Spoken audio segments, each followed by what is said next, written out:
Happy Tuesday, everyone. Welcome back to Inside the Lines. Full disclosure, I just started this whole show and realized we weren't live, and I've been talking to myself for 35 seconds. So let's just get right into it now that we're running a little bit behind. A lot of NHL, NBA, CBB on the slate today, so a lot to get through. Before we do that, let's take a little look back to yesterday. The computer kids did pretty well, John. Look at this. You go 1-0 in the NHL. We go 3-2 in the NBA. Missed one college basketball play, make up for it with another, and we hit a college football championship play there. Good stuff there. Let's try to do similar stuff today. We're going to go right back to the NHL here with John. Another player prop we're going to. Another shots on goal here. Yeah, and full disclosure, I've done that exact same thing, Mackenzie, so don't feel bad about that at all. But we will get into NHL first. Yeah, great play yesterday. Very glad that we got that at plus money. We're going to go with a little different one here today. Nikolai Ehlers from Winnipeg Jets, over 3.5 shots on goal, plus 105 on Hard Rock. So the Blue Jackets allow the second most shots on goal to any team this season per game.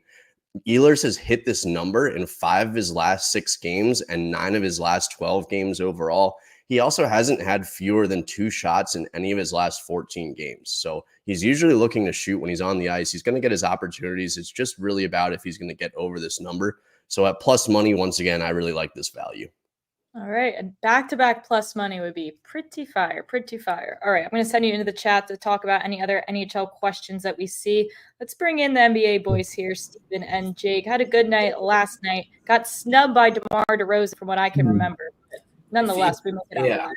He had 17 shot attempts, and he couldn't get over. I mean, he had 7 assists and 17 shot attempts. You would think that a 25.5 would easily hit. It's still the right play based on all of his minutes, his numbers, and everything. His shot attempts just didn't hit. It would have not even in overtime too. He couldn't even do it in overtime, which we luckily got.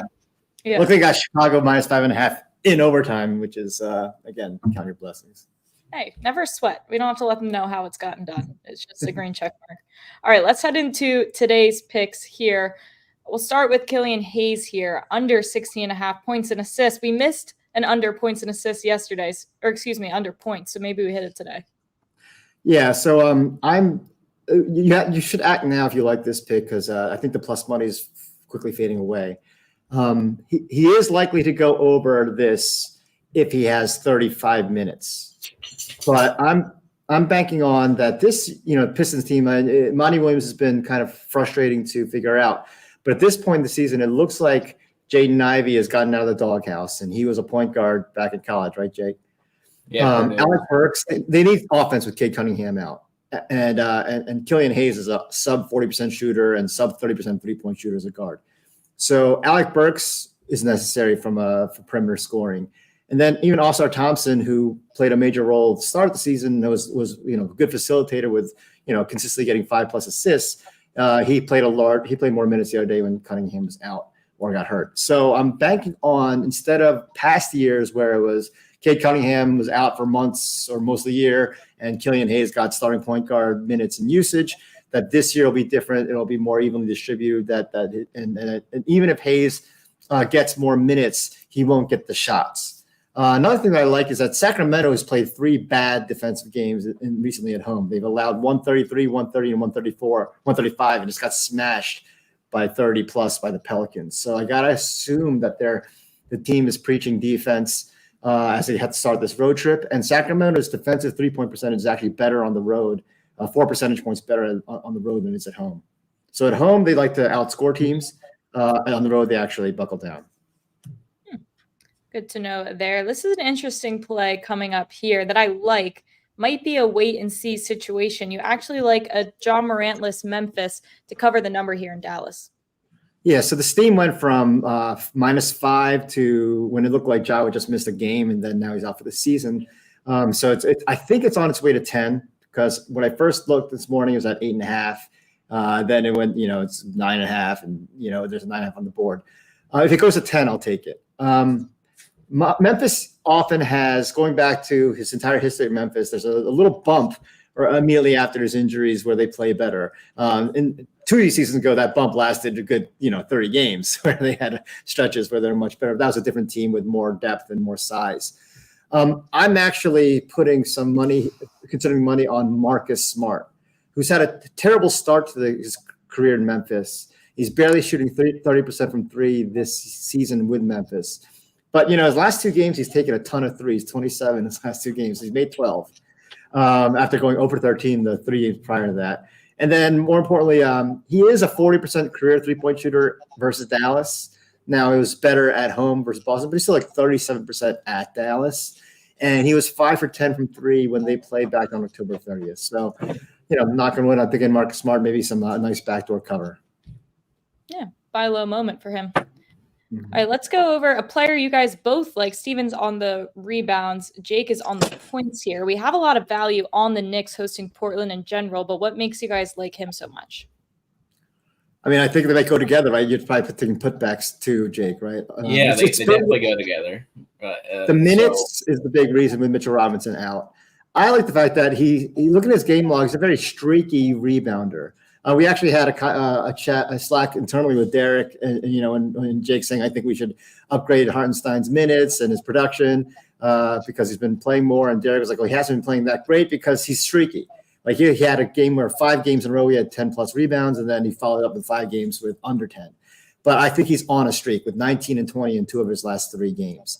I think a lot of it coincides with the RJ Barrett out, and there's more space with OG. OG spreads the floor a lot more, and I think that's really benefited Hartenstein and some other players. I think that's why he's been on a streak since RJ's left.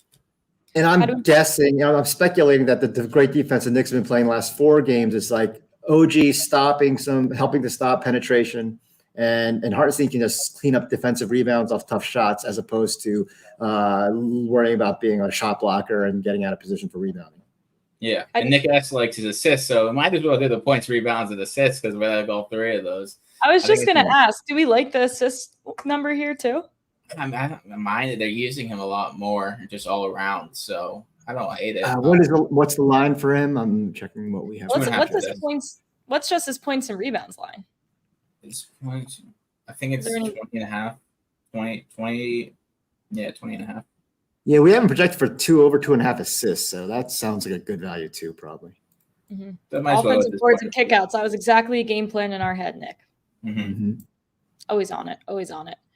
All right, good stuff there. You can certainly do a couple different scenarios of these props here. Let's move on to my guy, Austin Reeves. And we're going with the steals and the blocks here. A little bit juicy, but we're feeling comfortable with it. Yeah, so I've been actually did this just to more full disclosure, kind of test out my prop analysis tool where I can calculate over-unders historically. Using us as your guinea pigs, Stephen, and our own money. Then, Jake had an idea. Well, he said we'd like to see how the props can do by gambling lines themselves. So I did. I looked at his log and I just noticed. Austin Reeves. We not only have a projection of 0.9, which is good value even at a pretty steep price. And historically at home, he's 37-21, which is nearly 64%, which is higher than the minus 180 odds imply. But I looked at and he's been playing more minutes recently, 32 plus minutes the last 4 games. The over, but in this little game log thing I built up and noticed that the Lakers are 5-point favorites. So plus or minus 3 between when the Lakers are -2 to -8 favorites, the over is 13-5. Versus 10-8 in the other games. So I just going to see if correlation is causation in this case. All right. Everyone take that with a grain of salt, considering he's just trial and erroring on us. Whatever. I'm not offended. I was so confident the other night when I went 0-5. I never felt so good. I would have to agree with that because I was looking at all those picks and I was like, I'm putting these on Sportsline. Like this, this can't miss. And they all missed. So you know what? Great night last night. We keep climbing back up the ladder this week. All right, let's talk about one game. We don't have a huge model value on right now, but Minnesota going to Orlando. We've seen a lot of line movement. Minnesota now 5-point favorites on the road here, and we've seen the total come down a little bit. Any thoughts on these games for you guys? Well, Paolo Banchero has been rolling, right? He's been like averaging 30 points the last week, and so I thought the steam went to Minnesota and the under because Wagner and who else? Gary Harris are out. But I think that Bankero will keep it going. So I liked the over because you can get that. You could get 216 earlier in the day, but now it's back up to 216.5 as the lowest price. And because Minnesota's defense, as good as it is, they allow a lot more points on the road than at home. I want to say 6 more points on the road, and Orlando scores like 5 or 6 more points at home. So I think this might be a little higher scoring than people expect. Okay, maybe you can wait to see if there's some more steam on the under maybe before we take the over there. We get a late game, I think. I actually don't know what time it is. I might totally be making that up. All right, let's move on. I see a question about college basketball in the chat, so we can use that as a little segue here. Talking about the total for Columbia Cornell is 165, which is that's decently high in college, right? Very, very, very high for college. That's still not the warming back same up. Ivy League basketball that I went to. The games are usually 55 to 45 when I was back in school, which was, admittedly 30 years ago, but it seems like yesterday. So we have 157, but our Sims, like, if the line's 168.5, or it's 168.5 in some books, so you have 165.5. The consensus line's 168.5. But we're never going to have overvalue on 168.5 in college just because we take it's pretty much the average of all their games. So you're never going to have value. But I'd be scared to take the under here with how both of these teams are very high paced and score a lot. Yeah, the way that Moose just barked and then your cat's tail came across the screen was like the craziest. Yeah, Moose decided he wants to try to eat the cat's litter right now, so it's not going well here. So I'm trying to Prayers up for Jake. Yeah. All right, let's move over to some of your picks here, Jake. We'll go to some props that we have. We'll start with Jaden House for Rhode Island here, over 12.5 points. Yeah, so we have Jaden House at 13. I think the over is hit in 6 of his last 8 games here. And we have team total undervalue on Rhode Island, and we have over for House. So those two make me really like House even more. Just because we expect the under to hit for Rhode Island's team total and him to go over. So if they do hit their team total, it's probably because he went a couple points over. Mm-hmm. I see some questions in the chat. Let's get to another prop that you have quick, though. How do you say his last name? Bay? Is it just a silent N? Dungo. Yeah, silent N. By Dungo. He's been really fun. He's a true freshman. He was a recruit out of nowhere for Georgia Tech. He played at one of these academies last year, and he's just been great. I pretty much take his over on everything. I think we have him at 21 points, rebounds, and assists. But he's been the catalyst for this Georgia Tech team. He's been really good. And I could see him racking up the boards today against the Notre Dame team that likes to shoot as well. Mm-hmm. And Notre Dame doesn't have any bigs, really. They have Kerry Booth as a true freshman. They're not very big. So I think this is a really good matchup for Biden Dongo. I like that name. And I like true freshmen that are fun to root for. All right, let's go over to Jordan King for Richmond. They're playing Loyola, I believe, today. Loyola Chicago. So they're playing the former Cinderella team today. And can we pick a Cinderella? Can we have an episode where we process of elimination and draft to pick our Cinderella team, then we all get merch? I'm down. You get to pick it, Jake. I'm just. I probably have a little unfair advantage, but I like that. But I like Jordan King today. He's very streaky. He's very, very streaky. But I was on his over 22.5 points, rebounds, and assists, and he got fouled with 4 seconds to go and made 2 free throws and a hit. So I'm very happy with Jordan King right now. So I'm just sticking with his over. I think we have him at 23 points, rebounds, and assists. So he's on my good side. He's not on the shit list right now. So I like Jordan King. I like it. All right, 3 props for college basketball today. I like that. Definitely can get them on Prize Picks and Underdog too, I'm assuming, Jake? Yeah. All right, good stuff there. I see a question in the chat from Megan. How do we feel about Nebraska first half to cover versus Purdue? 4.5 is the number. It scares me because I don't know if they're going to be able to stop Edey, which is interesting because Edey's line's at 20.5 points. He's at, we have a slight value on his under. We have a 19.3, but Nebraska's been so good this year, but it's so hard to stop 7'4". So I'd probably stay off that. I did take Edie's over points, even though we don't have value, just because I'm not sure how they're going to stop. I do like Rink Mast for Nebraska, but he's got 6 inches on him, so it's going to be hard to stop him. How do you bet Edie a lot, or is he one of those players that are? So he's interesting because this also goes into what we're talking about with Steven, like the spread. If you go through the spread, when the spread's close, he tends to have huge games because they use him a ton.